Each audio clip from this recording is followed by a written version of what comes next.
Oke, Rio Kintaro Halo ya. kok, Umur berapa sekarang Rio? 10 tahun kok. 10 tahun. Waktu itu mulai usaha pertama kali itu umur berapa Rio? Terus kenapa? Apa yang bikin kamu mau usaha? Pertama kali mulai usaha umur 7 tahun kok dikasih kado sama mama papa. Waktu ulang tahun ayam goreng crispy gerobakan. Oh, jadi ada ayam goreng crispy gerobakan dikasih usaha gitu. Iya kado ulang tahun kok. Oke, jadi kado ulang tahunnya usaha. Iya, Oke. karena habis itu kan gagal tuh 3 hari tutup karena nggak diurusin kan.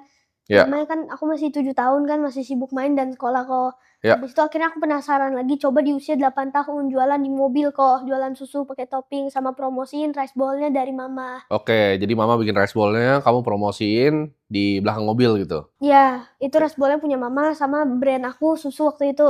Oke. Nah, terus tutup lagi kok sebulan, karena aku lihat kurang bagus untuk kedepannya prospeknya, karena kan Oke. susu sapi asli murni, jadi gampang basi. Oke. Akhirnya yang ketiga aku bikin jamu. Awalnya itu kan aku lumayan sering sakit tuh kok. Ya. Akhirnya dikasih jamu, akhirnya dikasih obat sama mama papa kan. Obat kan ada efek samping yang kurang baik, jadi Mm. coba dikasih jamu. Terus sembuh, tapi aku nggak suka karena pahit, rasanya nggak enak kok. Habis itu aku bilang ke mama papa bilang jadiin bisnis aja peluangnya besar. Oke. Jadi kamu pertama kali dikasih apa yang gerobak tadi, habis itu jualan di belakang, terus apa namanya, jualan jamu. Tapi semangatnya apa yang bikin kamu awalnya tuh pengen mulai? Apakah diajarin sama orang tua? Backgroundnya apa sih mama papa kamu? Pebisnis juga kok, Oke. Jadi mama atau papa yang pebisnis? dua-duanya. Oh, dua-duanya. Papa usaha apa? Otomotif, Oh, papa di bidang otomotif. mama di bidang refleksiologi. Oke, otomotifnya apa papa?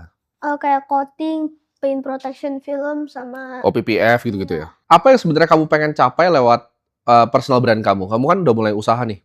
Hmm, Cuman akhirnya kamu decide untuk kamu bikin konten gitu. hmm. Apa yang awalnya bikin kamu mau konten untuk ibaratnya dokumentasi nih usaha kamu. Itu kenapa?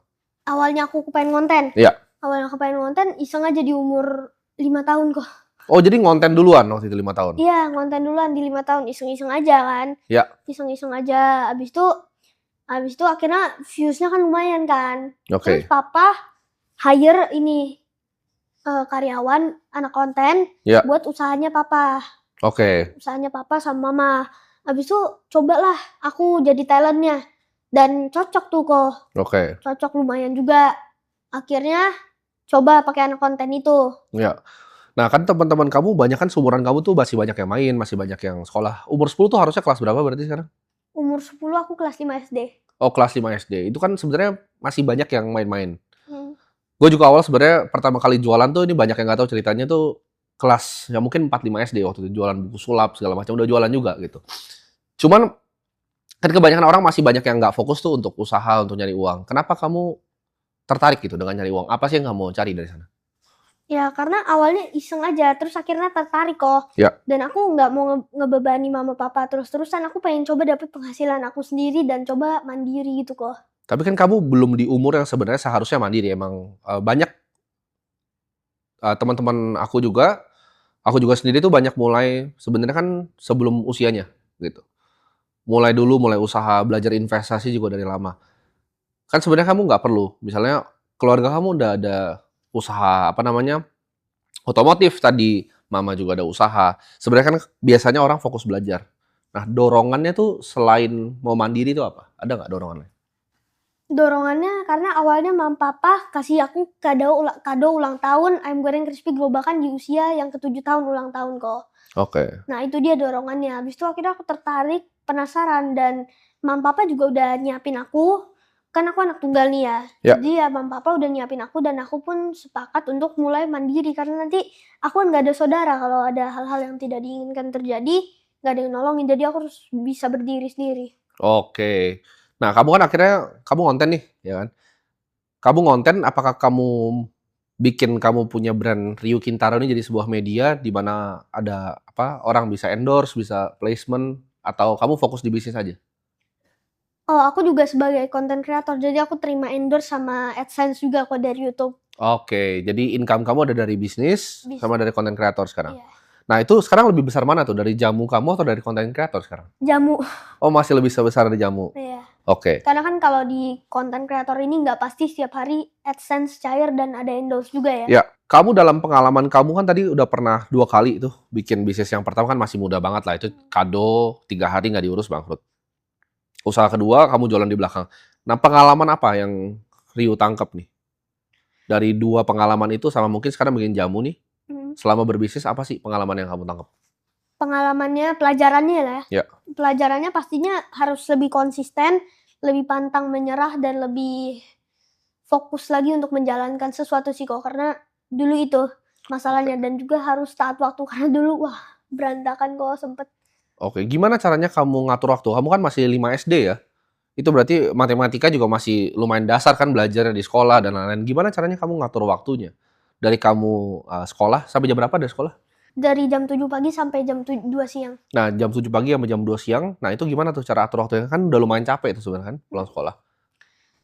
Ya pastinya ya aku harus pantang menyerah, harus gigih, dan ini kok harus ada schedule yang udah teratur. Nah, keputusan apa sih yang paling sulit yang kamu pernah hadapin ketika kamu mulai bikin bisnis? Kan kamu udah bikin 3 berarti kan? Kamu kan di bisnis kan seorang pengusaha tuh pasti bikin keputusan-keputusan yang sulit.